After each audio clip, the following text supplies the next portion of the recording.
কৃষ্ণ প্রিয় ভক্তবৃন্দ, জয় শ্রী গুরু গৌরাঙ্গ, জয় শ্রী প্রভুপাদ। আজকে আমরা গুন্ডিচা মন্দির মার্জন এবং তার আধ্যাত্মিক তাৎপর্য নিয়ে আলোচনা করব। 2026 সালে গুন্ডিচা মন্দির মার্জন কবে করা হবে?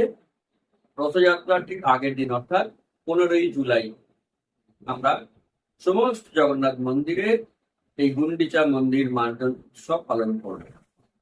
এখন যদি আমরা একটু ফিলোসফিটা বুঝি, গুন্ডিচা কে? তিনি ছিলেন রাজা ইন্দ্রদ্যুম্নের স্ত্রী। ভগবান জগন্নাথ দেব বলেছিলেন যে তিনি গুন্ডিচার সন্তান, এবং তাদের মৃত্যুর পর, অর্থাৎ ইন্দ্রদ্যুম্ন এবং গুন্ডিচার মৃত্যুর পর জগন্নাথ দেব স্বয়ং তাদের শ্রাদ্ধ কর্ম করবেন। আর জগন্নাথ দেবের যে বিগ্রহ প্রথম খোদাই করা হয়েছিল, সেটি হয়েছিল এই গুন্ডিচা দেবীর প্রাসাদে। কিন্তু জগন্নাথের ইচ্ছা ছিল তিনি চিরকাল ওই রাজপ্রাসাদে থাকবেন না, কারণ রাজপ্রাসাদে প্রজারা আসতে সংকোচ করে, ভয় পায়। জগন্নাথ চেয়েছিলেন তিনি একটি স্বতন্ত্র মন্দিরে থাকবেন, যে মন্দিরে সারাদিন রাত প্রজারা আসবে, প্রণাম করবে, দর্শন করবে। তাই জগন্নাথ দেব প্রজাকে বললেন, তুমি আমার জন্য একটি স্বতন্ত্র মন্দির গড়ে দাও। মন্দির তৈরি হলো। এখন জগন্নাথ দেব এই গুন্ডিচা মন্দির থেকে যাবেন সেই জগন্নাথ মন্দির। কিসে করে যাবেন? তার জন্য বিশাল কাঠের রথ তৈরি হলো। কিন্তু রানী গুন্ডিচা তিনি কান্নায় ভেঙে পড়লেন, কারণ তিনি শুনেছেন কৃষ্ণ বৃন্দাবন থেকে যে মথুরায় একবার গিয়েছিলেন আর কখনো ফিরে আসেননি। যশোদা মা সারাটা জীবন কেঁদে ভাসিয়েছেন, কৃষ্ণ ফিরে আসেননি। তাই গুন্ডিচা মায়ের মনে হলো যে আমার পুত্র জগন্নাথ, সেও চলে যাচ্ছে মন্দিরে, সেও নিশ্চিত ভাবেই আর কখনো ফিরবে না। তাই রানী গুন্ডিচা রথের সামনে রাস্তায় শুয়ে পড়লেন, বললেন যে যতক্ষণ আমার দেহে প্রাণ আছে আমি রথকে নিয়ে যেতে দেব না। মা ছেলের মান অভিমানের বিষয় আমরা আর কি বলি। জগন্নাথ দেব স্বয়ং বললেন যে মা গুন্ডিচা, আমি সবার সামনে কথা দিচ্ছি, প্রত্যেক বছরে রথে করে আমি এই গুন্ডিচা মন্দিরে আসবো, আপনার কাছে 7 দিন ধরে থাকবো, তারপর আবার মন্দিরে ফিরে যাব। আপনি দয়া করে এখন রথ যাওয়ার অনুমতি দিন। অতএব সেইটাই চূড়ান্ত হলো। জগন্নাথের ইচ্ছা কে খণ্ডাতে পারে? সেই থেকে রথযাত্রার প্রচলন। আজও রথের সময় জগন্নাথ দেব আসেন গুন্ডিচা। তো আজ তো আর রানী গুন্ডিচাও নেই, রাজা ইন্দ্রদ্যুম্নও নেই, তার ফলে সারা বছর মন্দিরটা খালি পড়ে থাকে। কেবল 7 দিনের জন্য জগন্নাথ আসেন। অতএব সেই মন্দিরে ধুলো, বালি, কাঁকড়, ঝুল কতই না নোংরা হয়ে থাকে। এখন ভগবান আসছেন, সেই মন্দিরটা কত সাফ সুতরো করা উচিত। চৈতন্য মহাপ্রভুর মনে হল যে আমি নিজে এই কাজটা করব, সকলকে শেখাবো সেবা কেমন করে করতে হয়। তাই তিনি এই বিশেষ গুন্ডিচা মন্দির মার্জন লীলা করলেন। এর জন্য তিনি প্রথমেই কয়েকজনকে আহ্বান করলেন। একজন হচ্ছে পরিচাপাত্র।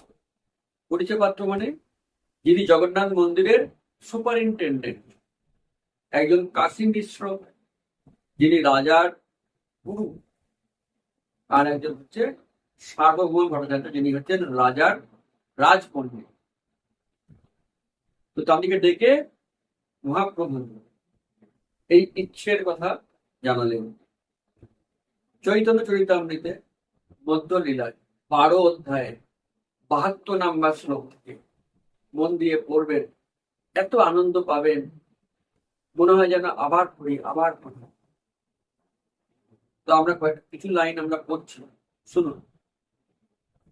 প্রথমেই কাশী মিশ্রে প্রভু বলাইল, পরিছা পাত্র সার্বভৌমে বলাইয়া আনিল। তিনজন পাশে প্রভু হাসিয়া কহিল, গুন্ডিচা মন্দির মার্জন সেবা মাগি নিল। মহাপ্রভু সাক্ষাৎ ভগবান হয়েও জোড়হাত করে সেবা প্রার্থনা করছেন, সেবা চাইছেন। আমরা অনেক সময় কি করি, সেবা দেখলেই পালিয়ে যায়। বাবা, অত সেবা কে করবে? কয়জন ভক্ত আছে হাত জোর করে সেবা প্রার্থনা করে, দয়া করে আমাকে সেবা দিন। মহাপ্রভু সেবা চাইছেন। এখন এই ঝাঁট দেওয়ার সেবাটা কি মহাপ্রভুর উপযুক্ত সেবা? তিনি সাক্ষাৎ ভগবান।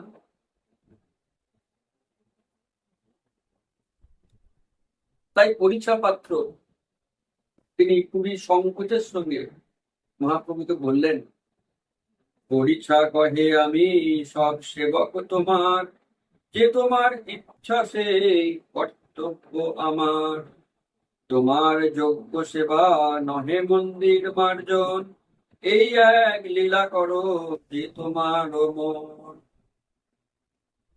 পরিছা পাত্র বললেন, এটা তোমার যোগ্য সেবা নয়। এখন তুমি স্বতন্ত্র ঈশ্বর, তোমার ইচ্ছা পালন করাটাই আমাদের ধর্ম।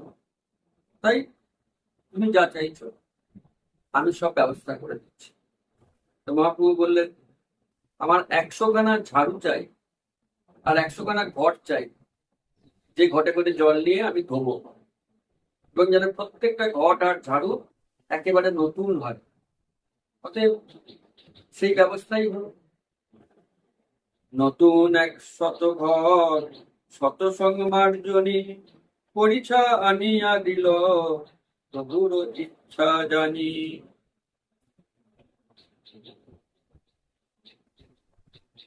ব্যবস্থা হয়ে গেল, ঘট এসে গেছে, ঝাঁটা এসে গেছে। মহাপ্রভু তার পার্শ্বদের ডাকলেন, ডেকে বললেন, ভক্তগণ, কালকে আমরা সকাল থেকে এই গুন্ডিচা মন্দির মার্জন শুরু করব।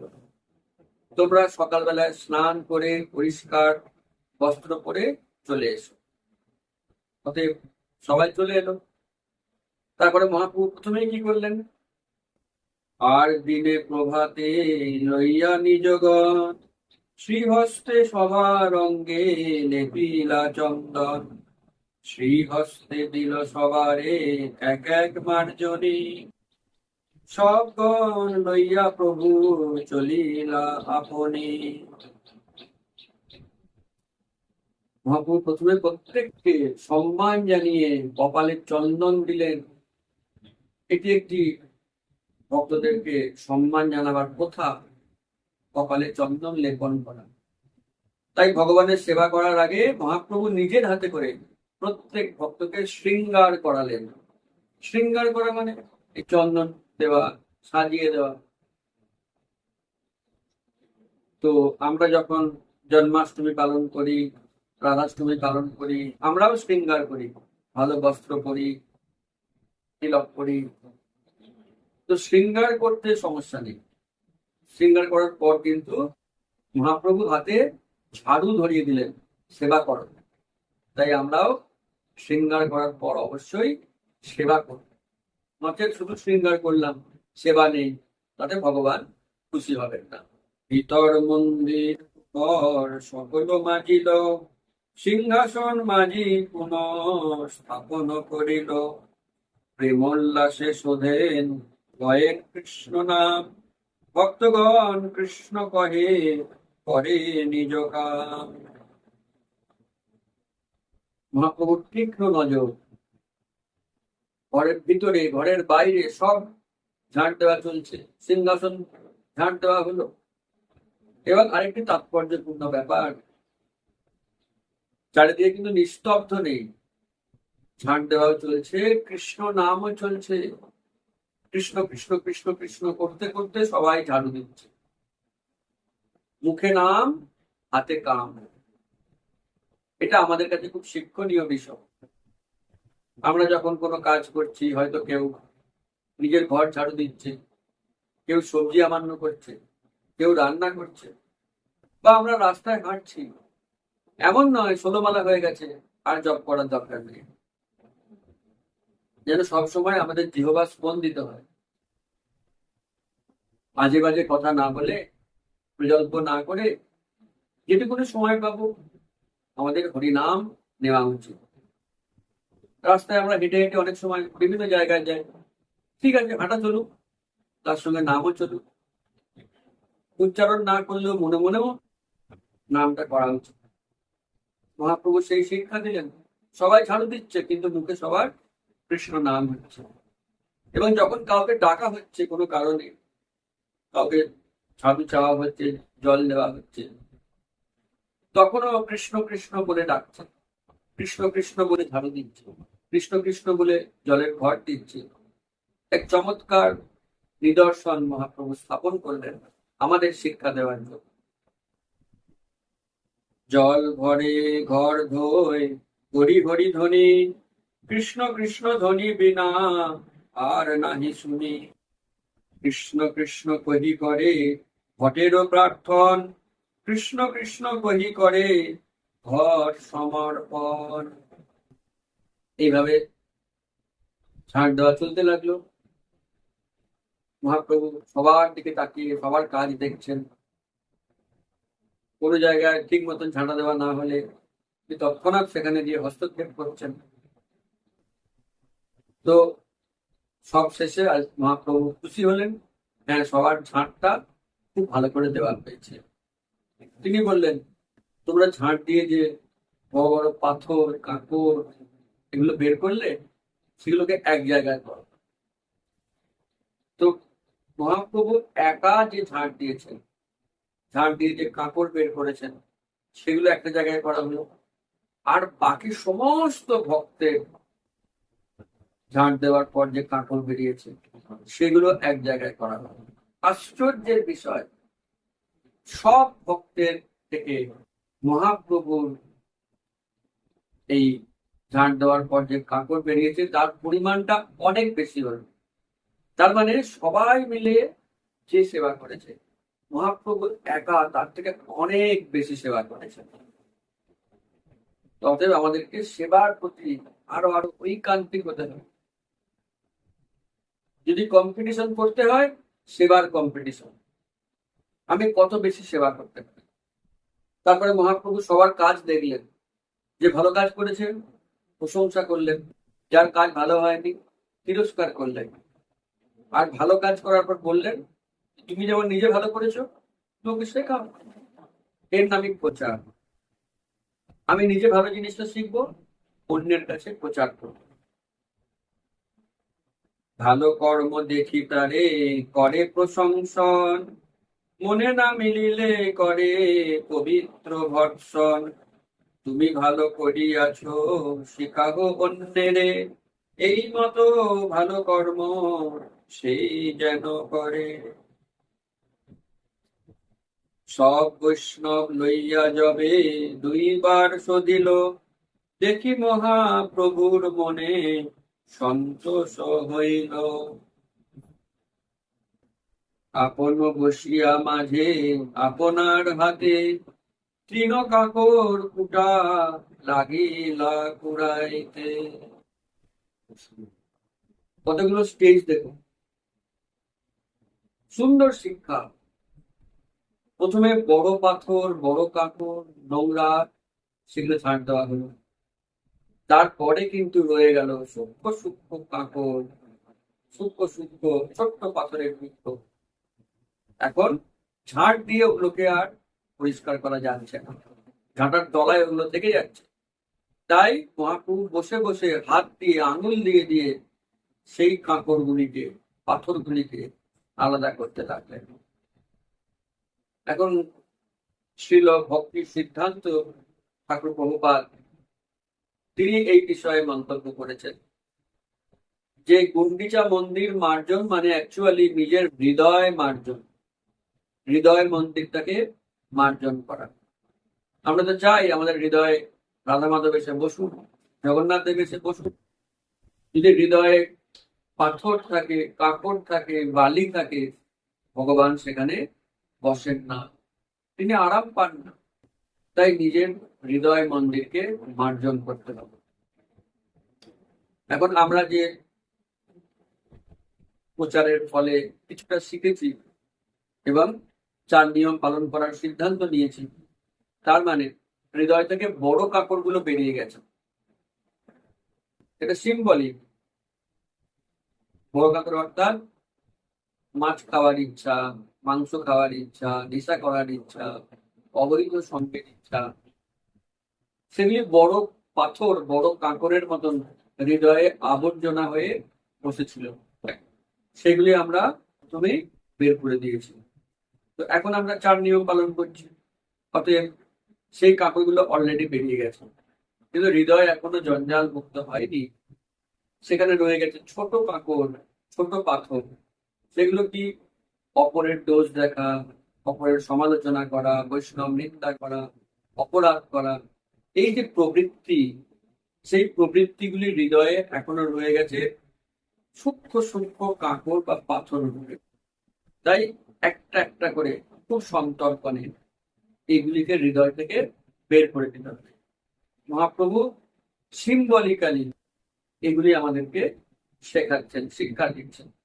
যখন বড় পাথর বেরিয়ে গেল, ছোট পাথরগুলিও পরিষ্কার হলো, তখন মহাপ্রভু বললেন এবার জল দিয়ে ধুতে হবে, যাতে কোনো সূক্ষ্ম ধুলো, বালি সেগুলিও রয়ে না যায়। অতএব এখন ধোয়ার কাজ শুরু হলো। শতঘট জলে হইল মন্দির মার্জন, মন্দির সজিয়া কইল যেন নিজ মন, নির্মল শীতল স্নিগ্ধ করিল মন্দিরে, আপন হৃদয় যেন ধরিল বাহিরে। কত শত ঘটে জল আনা হলো, সেই জল ঢেলে ঢেলে মন্দির পরিষ্কার হলো। মন্দির পরিষ্কার হওয়ার পর প্রত্যেকের সেই অনুভূতি হলো যেন সে নিজের হৃদয়টাকেই পরিষ্কার করে ফেলেছে। এটা খুব বাস্তব কথা। আমরাও যখন আমাদের অল্টার, বাড়ির গৃহ মন্দির, সিংহাসন পরিষ্কার করব, ঝাঁট দেব, জল দিয়ে ধোবো, অল্টার যখন পরিষ্কার ঝকঝকে হবে, আমাদের অনুভূতি হবে আমার হৃদয়টা যেন পরিষ্কার নির্মল হয়ে গেল। অতএব নিজের গৃহ মন্দিরটাকেও এরকম পরিষ্কার করা উচিত। ঝাড়ু দেওয়া মানে হৃদয় থেকে নোংরা গুলো বের করে দেওয়া, আর জল দেওয়া মানে হরিনামের দ্বারা হৃদয়কে শোধন করা, হরে কৃষ্ণ মহামন্ত্র জপের দ্বারা শোধন করা। তো এইভাবে মহাপ্রভু এই গুন্ডিচা মন্দির মার্জনের ছলে এই চমৎকার লীলা করলেন, তার তাৎপর্যটি আমাদেরকে শেখানোর জন্য। গুন্ডিচা গৃহ মার্জন সংক্ষেপে কহিল, যাহা দেখি শুনি পাপীর কৃষ্ণ ভক্তি হইল।